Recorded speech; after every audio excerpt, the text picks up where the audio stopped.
Ito, napaka-importante topic nito. Ha? Ito hindi didiscuss ng mga esmada vlogger. Ito. Kasunod po ng surot, may bagong gumagapang na problema sa NAIA. Nako! Daga, na nahuli kam naman sa kisame ng Terminal 3. At tinutukan yan ni Tina Panganiban Perez.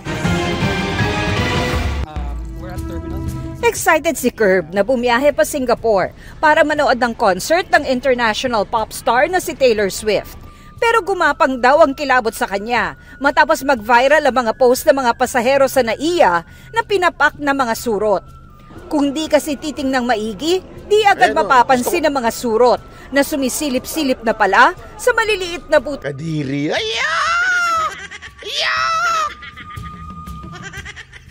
Baboy nyo? ng ilang Joylyn Legaspi, salamat po. upuan sa NAIA. We're at Terminal 3 sa NAIA. Initial concern nga namin after immigration is upo ba kami sa yung mga seats because of the surot issue. Pero pagdating niya ng madaling araw sa airport, ibang peste ang kanyang naabutan. Bigla na lang nagtinginan yung mga tao sa ceiling. Biglang lumabas yung daga. Nilibot niya yung buong lighting fixture. Ano yan? AI lang yan. Entertainment para pag na-board ka saka antay sa aeroplanong na late dahil sa baka Cebu Pacific pa kayo. Hindi, entertainment lang yan. Dun sa gate. So they went back and forth eh. Nangangamba si Curb sa sasabihin ng mga dayuhan tungkol sa ating airport. Granted, wee hours of the night, so that's like 1 a.m. kanina. But we're assuming na may maintenance naman, di ba? Especially din, international wing yun. So, hindi lang naman Pinoy yung mga nandun, di ba? So, what will it tell yung mga foreigners na magta-travel sa Philippines at aalis from the Philippines? Sabi ng ibang pasahero, siyempre, kadiri. Kahit paano, Kadiri! dapat maging malinis ang airport.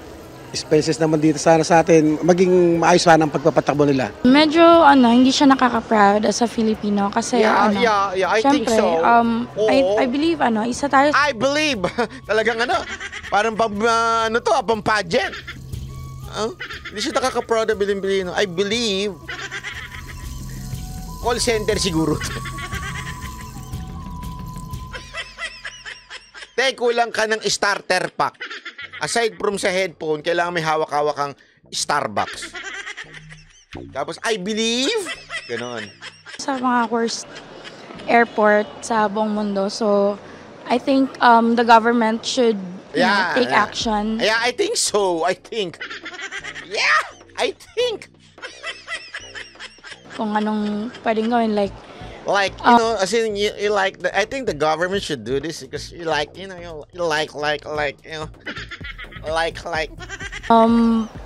paglilinis ng mga upuan. ang sabi ng Manila International Airport Authority, there's so many concessions with restaurants, most likely. so bali ang hinala niyo po, sir, kasalanan ng restaurant pa. Alam mo, yan ang problema sa ating mga opisyal. Hoy! General Manager Eric Ines! First step for improving is to accept na may mali kayo. Sisihin mo pa yung mga restaurant? Kaya nga nagbabayad dyan, di ba? Tama, mali. Kaya nagbabayad dyan ng renta. Saan pupunta yung renta? Ang bihira. Makinig kayo ha. Ikaw, makinig ka, Mr. General Manager Eric Ines. Simpleng logic lang to, kapatid. Simpleng-simple lang. Bakit kanyo? Meron tayong budget for maintenance. Asan na yun? Di ba? Ngayon, may mga restaurant, tama ka, maaaring may mga dyan, may sobrang ulam, sobrang tae, ganun, halo-halo na dyan. Pero nagbabayad sila ng renta. That rent is for you to maintain cleanliness. Di ba? Kaya nga, para makapagbayad ng mga janitor, ng maintenance, asan yun? Yun ang kasi baka sabihin ng iba, masyado naman kayong surot lang naman yan, tsaka daga. Sa bahay nyo, meron naman kayo yan. Kunwari pa kayo. I understand. Di ba? Yung mga ano nang kasi yan ng may mga tagapagtanggol na mga esimada vlogger na napaka-OA naman. Surot lang naman yan, tsaka daga. Para naman wala kayo sa bahay niyan. Gago! Ang punto dito, merong budget na nakalaan dyan na maintenance na ang tanong, saan napupunta? Kung parang ang reasoning mo lang pala para sa bahay, pambihira, bakit? Nagbabayad ba ng tao? Kung mag-require ako, bisita. Pagpasok ko, kunwari lang sa isang bahay, sabihin ko, bakit ang daming ipis at daga dito? Magagalit ako kung may-ari ng bahay. Bakit? Nagbabayad ka bang maintenance?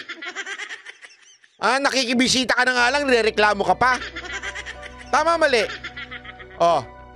Pero kung ikaw, tayong mamamayang Pilipino, nagbabayad tayo ng tax, except yung mga ensimada vlogger kasi di naman yan dinedeclare yung binibigay sa kanilang pera.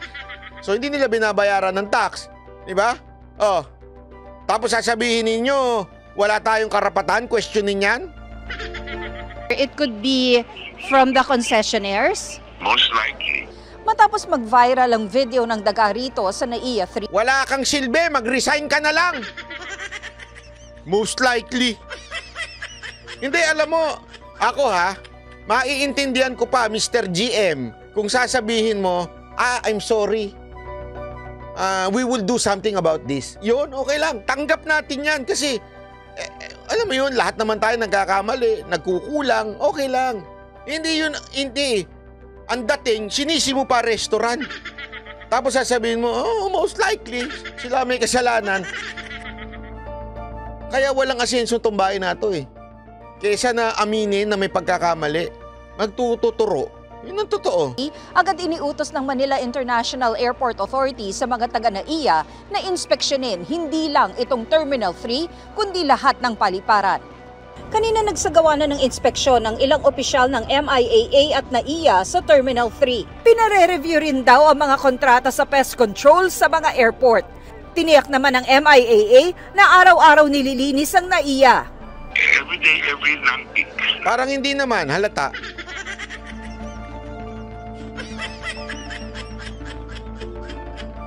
Nako. Non-peak hours, usually past midnight.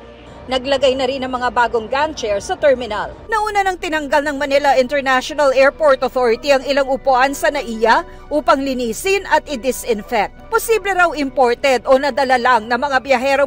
Tingnan mo, pati yung surot, imported lang. Kay Rubin Channel Japan 5, salamat po. Thank you. Hindi, isipin nyo ito, mga katarantaduhan ito, no? Una, yung daga, wala, galing yan sa restaurant. Kasalanan ng mga restaurant yan. Pangalawa, itong surot, kasalanan ng mga pasero yan. Binitbit nila yung surot sa ibang bansa. Paano nyo nalaman? Nag-Japanese ba? Baka naman nag-English yung surot. I'm gonna eat you. I'm gonna bite you. Diba? Ano, nag-English? Para masabi ninyong galing sa ibang bansa yung surot. Intindi nyo rin, ano? Sa ibang bansa ang mga surot dahil mas malalaki raw sa karaniwan ang mga ito. Matatanda. Kaya malalaki yan kasi ang tataba ng mga nakagat yan.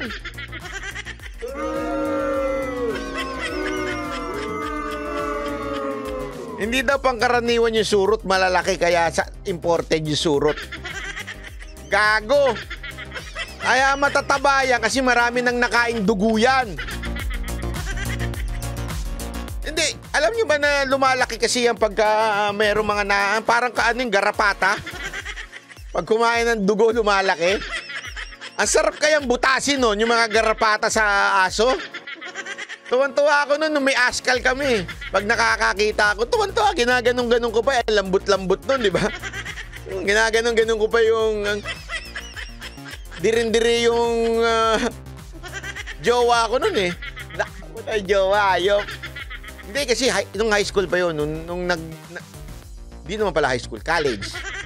Nung nag-living kami nung jowa ko nun, wow, living talaga lang ako naman, si Dugyot, yung aso namin, yung askal namin, merong mga garapata. Kinukuha ko, tapos binibigay ko sa kanya.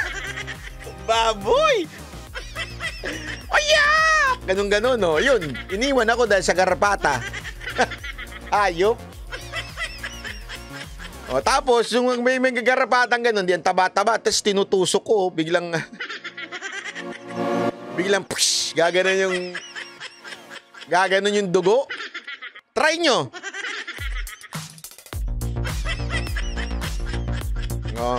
Mga surot, mga Italian, iba-iba yan. May Italian surot, Japanese surot, Korean surot. Ginagago tayo. Alam mo, ginagago tayo ng, ng pamunuan ng NAIA. Ang nagkaroon nga kamakailan ng surot outbreak sa Paris, France, ganun din sa South Korea at Hong Kong.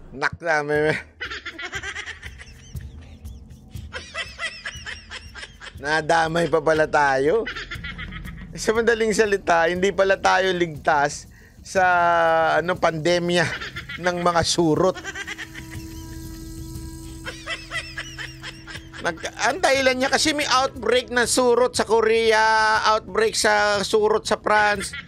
Ay, damay tayo. Ay, nanya, no? Hindi, alam mo, kasi ito talaga kwento sa akin to. Ito, seryoso na to. Kwento sa akin nung isang kakilala kong opisyal dyan sa airport. Nung tinatanong ko kasi, sabi ko, bakit ganun yung nyo, yung bus nyo? Bakit naman sinabing yung surot daw galing sa ibang bansa? Sabi, hindi, alam mo, totoo, galing sa ibang bansa. Kasi nung yung pagkagat ng surot, sabi, anyo nga sa'yo? Kamsamnida. Sabi ng surot kamsamnida. Masarap daw kasi yung dugo. Kamsamnida. Kaya pala na-conclude nyo na galing sa ibang bansa yung surot. Oh. Nagsalita yung surot Kamsamnida. Ayun na yung official na kausap ko, ginagago ko Yeah. Puro kalokohan na lang alam mo tong NAIA na to, Mula nung nawala si Pangulong Duterte, naging kalokohan na, no? Grabe, no? Galing sa New York kasi number 1 problem actually, even the surot is starving. Maraming gustong umalis sa US. Punta ng Pinas, Hindi, alam mo, ito. Baka sabihin nyo, ginagawa natin biro lahat Hindi naman po. Ang atin lamang po kasi, may prueba ba sila na gumaganon-ganon yung surot? Kung gumaganon-ganon yung surot, Indiano yung surot. Ganon-ganon yung surot,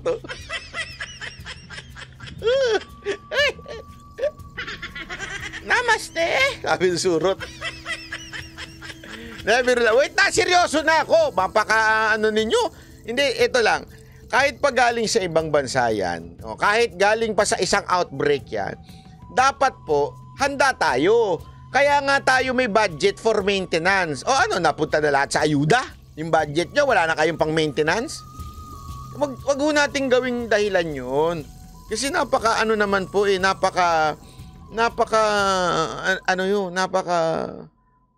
tinding palusot yun. Hindi kasi galing yan sa malamang niya, surot na yan sa ibang bansa galing yan Kaya ngayon, ganun talaga Anong gagawin natin kung talagang totoo? Sabihin na natin totoo, Mantakin mo, nag-aeroplano pa yung surot. Kaya sila nakaupo. Nag-business class kaya yung surot. Ang punto dito, maintenance, maglinis. Kasi, alam mo, eto babalik na naman tayo sa Japan. Nakakabuisit kasi itong Japan. Sarap, Sa Japan po, walang biro. Maniwala ko kayo sa akin. Nandun kami sa zoo. Nagpunta kami ng zoo. Saan ba ito? Sa Osaka ata yun. Merong zoo kaming pinuntahan Nakalimutan ko na kung saan banda yun. Nagpunta kami ng zoo. Konti lang talaga yung tao. Walang nakaupo dun sa mga bench. Walang nakaupo walang dumi. Tapos biglang dumating yung maintenance ng Japanese maintenance. Pinunasan niya at saka yung punas niya, hindi yung parang punas sa Pilipinas na parang madaplisan lang. Okay na? Hindi, talagang siya. Pabalik-balik. Binidyo ko nga, hindi ko lang na-upload Na-upload ko ba yun? Kasi grabe tuwan-tuwa ako. Nung pinupunasan, sabi ko, huy, wala namang umupo dyan, ba't mo pinupunasan? Kaya lang, di ako marunong mag-Japanese Stop it! Amin ko sana, wala namang umupo dyan. Ba't mo pinupunasan? Daig mo pa yung sa SM eh. Ano sa SM? Kahit hindi nagusot, inaayos. Diba, hoy, kayo mga taga-SM, kunwari meron kaming tiningnan. Gininato ko lang ha. Halimbawa to, maayos yan. Maayos yan, kunwari. Yan. Tiningnan ko lang. Pakita nga. Binitawan ko. Lalapit yung sales lady. Parang, wag mong hawakan yan. Mahirap ka lang. Wala kang pera. Wag mong galawin yan. Hindi ko alam kung anong prinsipyo ng mga taga-SM at ganun sila. Meron ba tayo nanonood dito mga taga-SM? Ba't yung hinawakan lang naman, hindi naman ginulo, hindi naman ginusot, pero parang kumakaano kayo, parang dirin-diri kayo. Ako nagtatanong lang ako sa mga taga-SM ha. O baka naman kaya nyo ginagawa yung para lang masabing sa video, sa CCTV, bisi-bisihan kayo.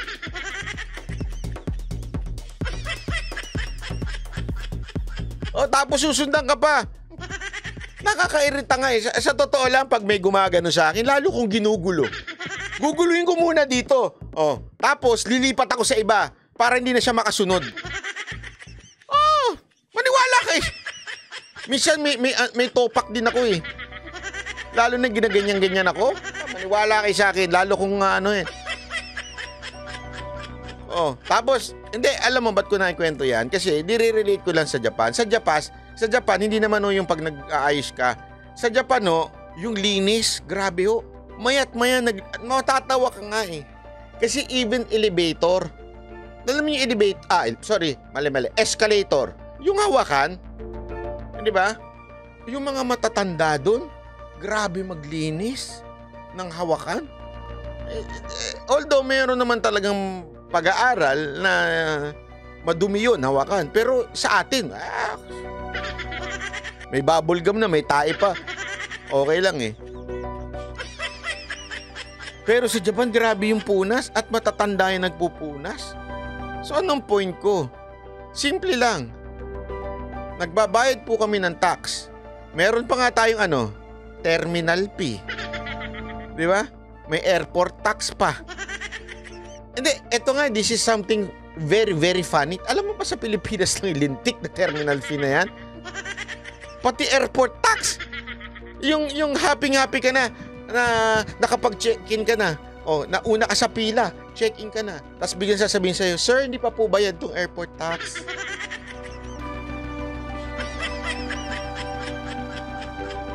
Gusto kong tuktukan minsan yung airline eh. Bakit din nyo pa sinama? Bakit kailangan nyo pang ipaghiwalayin yun? Ginagawa nyo lang, alam mo yung pinahihirapan lang yung tao? Hihiwalay pa talaga? Yan yung simpleng bagay na hindi ko maintindihan sa gobyerno natin sa Pilipinas. Yung madali na lang yung bagay, pinahihirapan pa.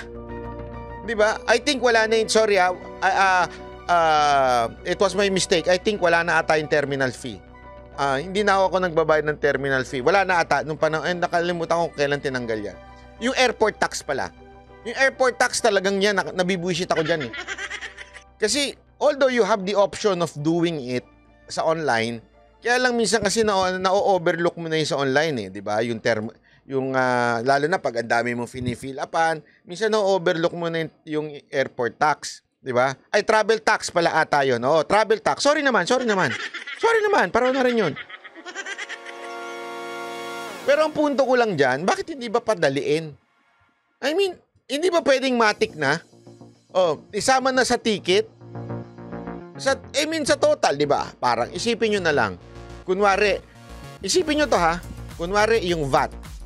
Ihiwalay. Sir! Kunwari, babayad ka ng pagkain mo, babayad ka ng bibili mo sa mall.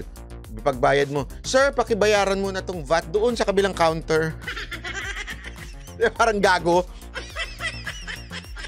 Namamali. Sir, kari, kuhain ka na sa restaurant, binigay, bill. Mayabang. Bayad ka na. Sir, bago po bayaran to, pumunta kayo sa kabilang counter, bayaran nyo muna yung VAT. Diba? Hindi ba ba pwedeng isama na lang sa ticket ng eroplano yun? Yung travel tax na yan?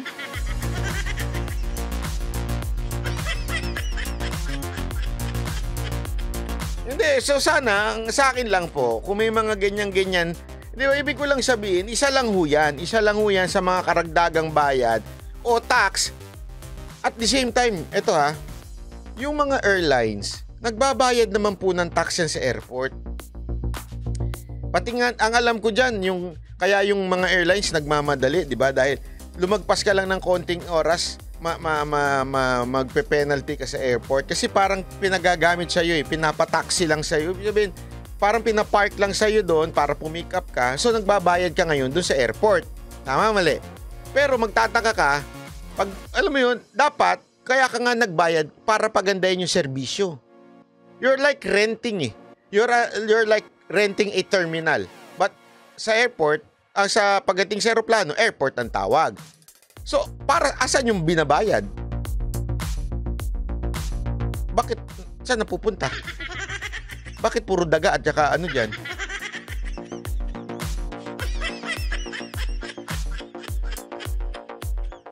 Ang laki-laki ng binabayad ng mga aeroplano dyan. Ang laki-laki ng binabayad ng mga Pilipino dyan. Tapos, wala lang.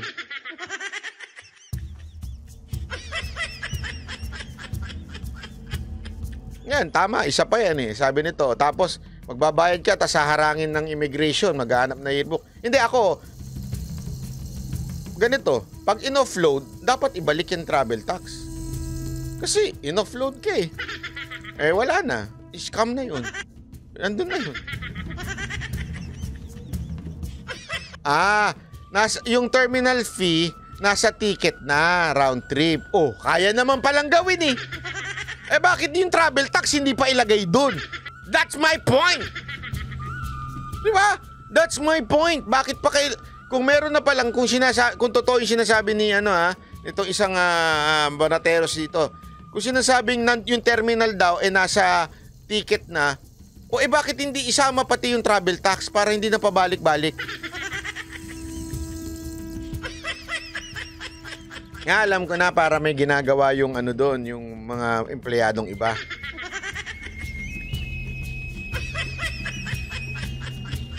Hindi, imagine niyo to foreigner kayo. Di ba? Oh, may kasama kayong mga Pilipino, Pilipina, tapos may ganyan-ganyan pang abirya. Wala talaga Tapos bigla kang may makikitang daga.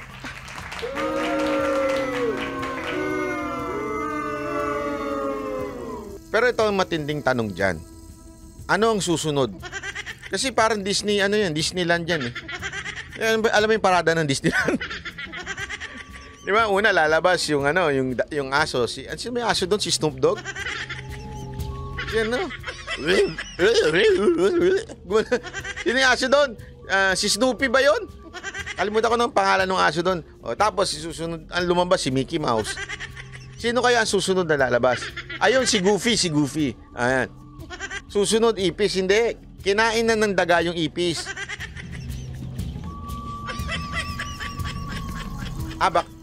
Alam mo, ito, suggestion ko lang hanap sila ng butike.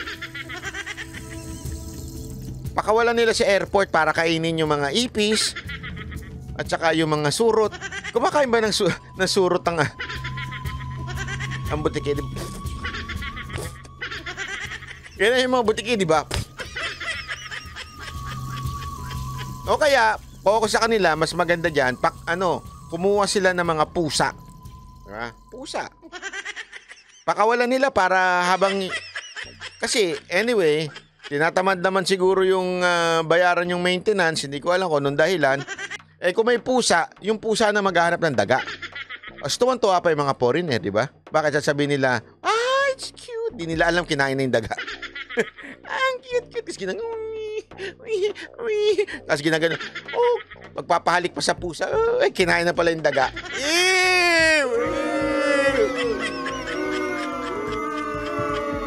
Hindi, malamang ganun ang ginawa doon Kasi totoo naman kaya di ba dirin-dirin. Minsan, hindi nyo alam yan lalo na makatulad si Mocha. Niloloko ka, nagpapahalik sa aso. Sabi ko, kadiri naman yan, pinapahal kay trooper, baka mamaya dinilaan niya yung tae niya. Hindi mo naman mapapansin kung madilaan niya yung tae niya eh. Mababantay mo ba yun? Tapos ang hilig pang dumila ng ano niyan. Kaya huwag kayo magpapalit sa mga aso at saka pusa. Delicates yan. Ayan, magkakaroon na ng zoo sa airport. Yan, pwede yan. Nang-aamoy pa ng puwet ng may puwet. Oo nga, ba't ganun? Number 1 cause of pest pest issue dyan ay sanitation. Yun na nga sinabi ko. Yan, paulit-ulit. Tama ka naman dyan. Tama ka.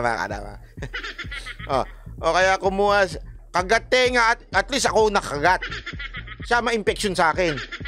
Kaya kumuha sila ng maraming tuko, butiki. Yan. Ayaw mo, tama yung tuko, di ba? Yung malalaking ano yung tuko. Isipin mo, may mga tuko dyan. Mag-i-enjoy yung mga foreigner. Wow, your country is really like a nature. Tuko. Diba? Ang ganda nun, ha? Isipin mo, pagka nag-aantay ka, relaxing kaya yun. Yun ang gustong-gusto ko madinig sa probinsya. Tuko. Ang ganda nun. Tapos maglagay na rin sila ng ahas, cobra. Yung puting ahas, palagay nyo dyan. Baka maraming mabalitaan yun.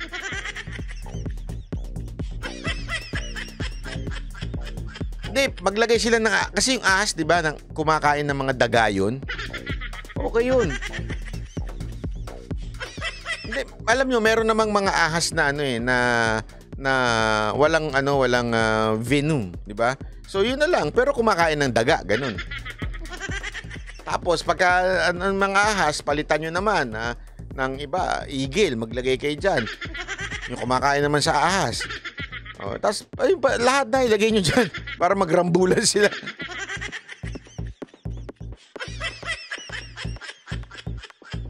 Ito ba? Ay, nako. Ito.